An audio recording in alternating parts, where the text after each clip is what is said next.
Hey guys, welcome back to Clownfish TV. This is Neon, and we're going to talk about the continued dominance of Japanese manga and anime and how it continues to make Western entertainment look absolutely pathetic, especially given the fact that Japan is a country that is, while it's populous for its size, it is significantly smaller than the United States, and it's making big bucks. It's making big bucks for manga creators and for anime production studios. We're going to talk about Uzaki-chan.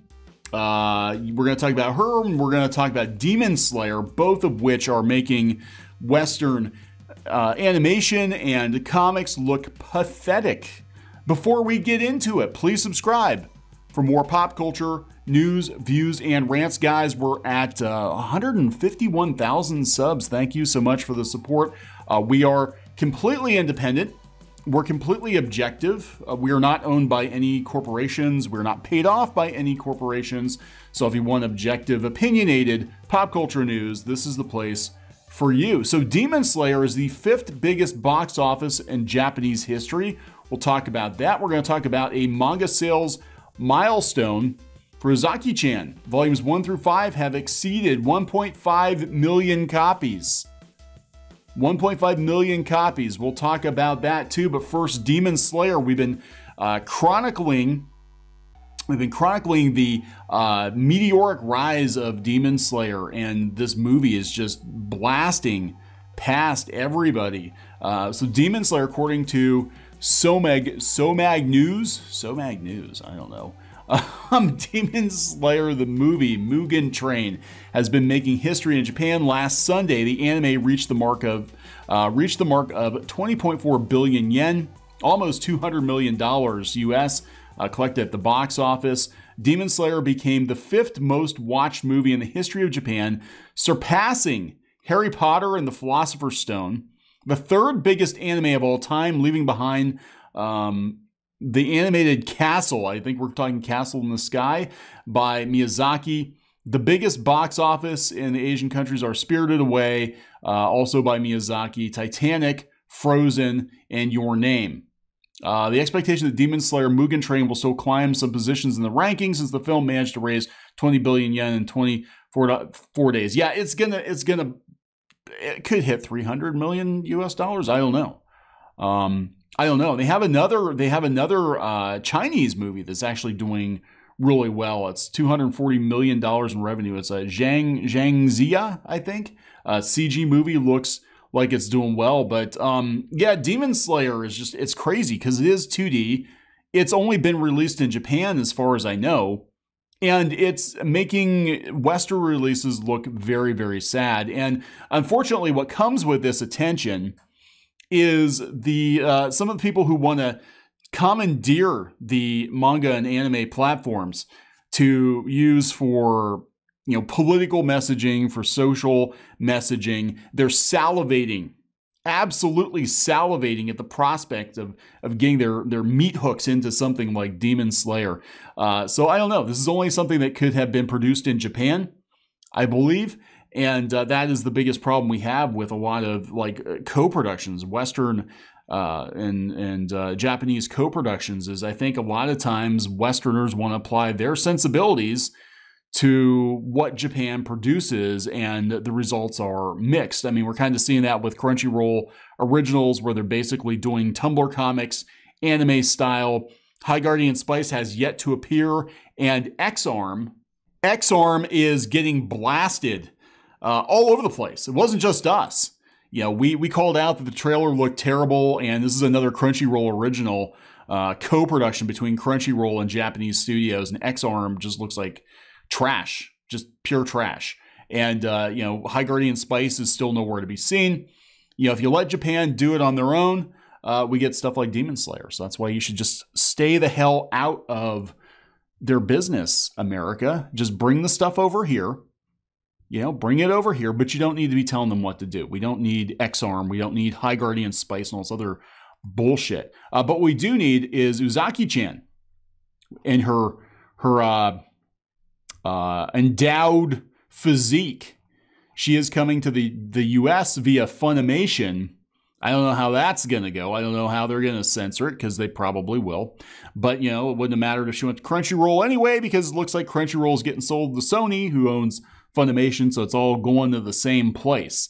You know, but yeah, Ozaki-chan, according to the creator, I believe this is the creator, was told that, yeah, volumes 1 through 5 have exceeded 1.5 million copies. 1.5 million copies. Got to give a hat tip to Black Sage D on Twitter, who sent us this link. But Ozaki-chan, I think, is going to take the U.S. by storm. And she is controversial, by the way, because she's got big boobs. We can't have that. She's got big boobs and she looks young. Now, I actually know girls and women in real life who have big boobs and look young, but we can't do that, because Australia is going to have a meltdown. They said that the controversy began in America. This is coming from Comic Book Resources. They've even been looking at the Ozaki-chan. I know she's been problematic. Now, you know, a lot of people said she looks too young. A lot of people have a problem with the boobs. Can't have boobs that big because it makes women who don't have boobs that big feel bad about themselves, according to Twitter. So they said that the criticisms over Ozaki's depiction on the poster evolved into attacks on the character design itself, inspiring unrelated artists to redraw it. That is Twitter. Posting their own takes on Twitter.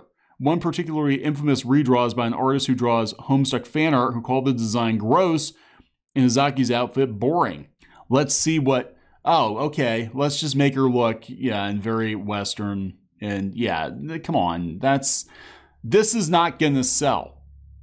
This looks like a 55-year-old, you know, soccer granny or something. You know, I don't know. This does not look like the character. But yeah, there's a lot of controversy about her. Ironically, through all this, and this is a character that a lot of anime Twitter has gotten behind. At least, you know, the wrong kinds of people, the people with the anime avatars, the possible alt-right Yahtzees.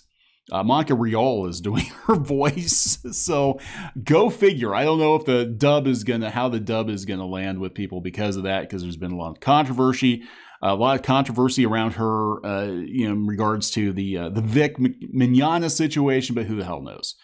Who knows? It's gross. It's so gross. We had to redraw her. So gross. So Miyazaki got ambushed while picking up trash on the street for opinions on Demon Slayer. At least he didn't get punched in the face like Rick Moranis. So a reporter approached Studio Ghibli director for an on-street interview, and he was talking about how well Demon Slayer is doing. He said, Miyazaki responds to Demon Slayer potentially surpassing Spirited Away at the box office. I'm a retired old man who picks up trash, he said. So it is closing in on Spirited Away. This is what he said. I don't think that has anything to do with me. As long as the workplace they make is peaceful and they're doing their best, that's all that matters. Did he watch Demon Slayer? I haven't seen it. I really watch other things. I don't watch TV or movies. I'm a retired old man who picks up trash. Leave me alone. Leave me alone.